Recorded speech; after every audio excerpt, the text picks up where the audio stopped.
Welcome back to my channel publish lifestyle. আশা করছি তোমরা সবাই খুব ভালো আছো আর আমিও ভালো আছি। তো আজকে আমি ব্লগটা শুরু করছি ভোরবেলা থেকে।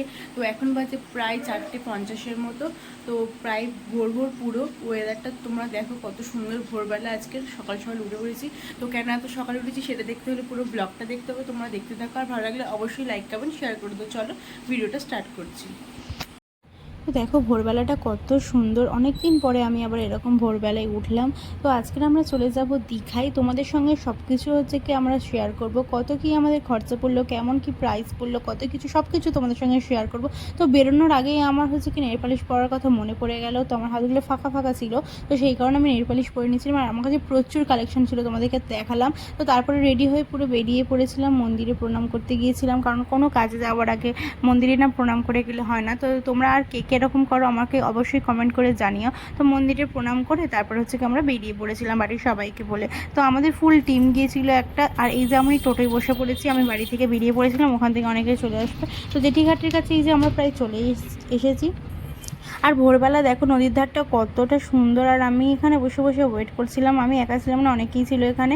তো আমরা বসেছিলাম এখানে, কারণ তখনও হচ্ছে কি 6:30টায় আমাদের ভ্যাসাল ছিল। তখন 6:30 বাজতে অনেকটা দেরি ছিল। তো তারপরে ভ্যাসালটা এসে গিয়েছে। তো আমাদের এখানে ভ্যাসালে ভাড়া পড়েছিল 20 টাকা করে। তো তারপর এখান থেকে আমরা মশলা মুড়ি কিনে নিয়েছিলাম 10 টাকা করে। আমি হচ্ছে কি মশলা মুড়ি না খেয়ে থাকতে পারি না ভ্যাসালে উঠলে, কারণ আমার এখানে সবথেকে প্রিয় খাবার এটা মশলা মুড়ি। আমি যত বাড়ি এসেছি তত বাড়ি খেয়েছি। আর তোমাদের একটা মজার কথা বলি, আমি যেখানে যাচ্ছি না সেখানে আমার দেশ বাড়ি।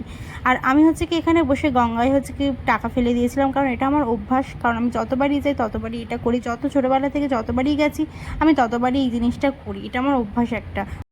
তোমরা আর কে কে দীঘায় গিয়েছো আমাকে অবশ্যই কমেন্ট করে জানিও। আর সবথেকে মজার ব্যাপার হলো দীঘায় হচ্ছে কি আমার দেশের বাড়ি। তো ওখানে আমার জেঠু জেঠিমা ওরা সব থাকে, আর আমরা ডায়মন্ড হারবারে থাকি। তো আমরা মাঝে মাঝে ওখানে যাই, অনেক ছোটোবেলা থেকেই আমি ওখানে যাই। তোমাদের সঙ্গে পুরো ভিডিওটার সঙ্গে সব কিছু শেয়ার করছি, আমাদের কেমন কি খরচা পড়লো যেতে আসতে, ঠিক আছে, বা কেমন কি আমরা কোথায় কোথায় ঘুরলাম, সব কিছু তোমাদের সঙ্গে শেয়ার করবো। তোমরা আমাদের সঙ্গে থেকো। তো তারপরে হচ্ছে কি ভ্যাসাল থেকে নেমে গিয়েছিলাম, আর তারপর হচ্ছে কি আমরা এখান থেকে বাস ধরতে যাচ্ছিলাম। একদম কুগড়াহাটির কাছে এখানে বাস পাওয়া যায়। তো বাসে আমাদের পড়েছিল পার পিছু সবার হচ্ছে কি 150 টাকা করে। তো আমরা বাসে উঠে পড়েছি। আর ওয়েদারটা কত সুন্দর দেখো, প্রায় বৃষ্টি হচ্ছিল, মাঝপথে মেঘলা মেঘলা ওয়েদার। প্রায় অনেক বছর পর আমি আবার যাচ্ছি দীঘায়, কারণ অনেক দিন আগে গিয়েছিলাম আমি, তারপরে আর পড়াশোনার সূত্রে যাওয়া হয়নি।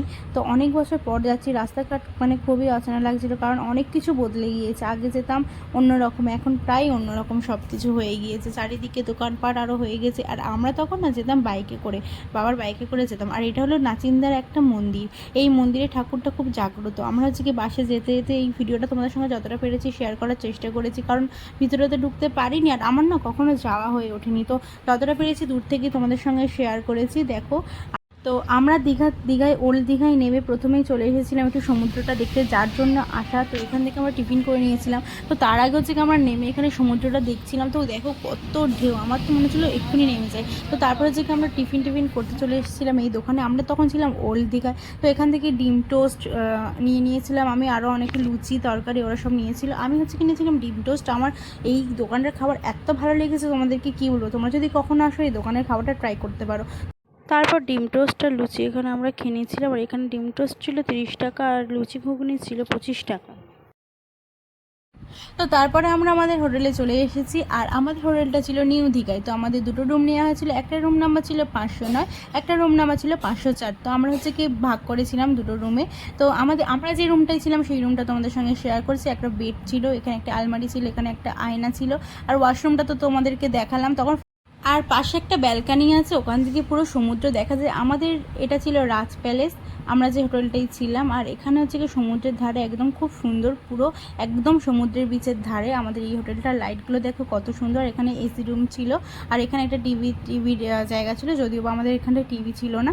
আর ওই যে দরজা দিয়ে দেখা যাচ্ছে ওখানেই ছিল আমাদের ব্যালকানি, ওটা তোমাদের সঙ্গে পরে শেয়ার করছি। তো খুব জোরে খিদে পেয়ে গিয়েছিলো, আমরা খেতে চলে গিয়েছিলাম। এখানে ছিল ভাত আর ডাল, পটল আলুর তরকারি, একটা আলু পোস্ত না কিছু একটা ছিল, ওখানে চিংড়ি ছিল ছোটো ছোটো। তারপর আমি চিকেন নিয়ে নিয়েছিলাম, আর পাঁপড় চাটনি এগুলো সব ছিল। তো আমি খাচ্ছিলাম তখন দেখো।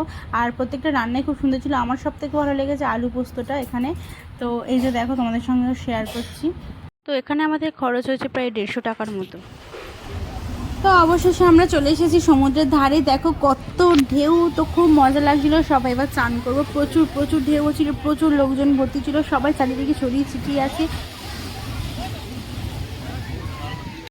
তোমাদের ভিডিওটা কেমন লাগলো তোমরা অবশ্যই জানিও, ভালো লাগলে অবশ্যই লাইক কমেন্ট শেয়ার করো। আর আমার চ্যানেলটাকে এখনও যারা সাবস্ক্রাইব করনি তোমরা অবশ্যই একটু সাবস্ক্রাইব করে দিও, কারণ তোমাদের সাপোর্টটা খুবই দরকার। তো দেখো কত সুন্দর, আমি বেশি কথা বলবো না, তোমরা পুরো ভিডিওটা দেখতে থাকো।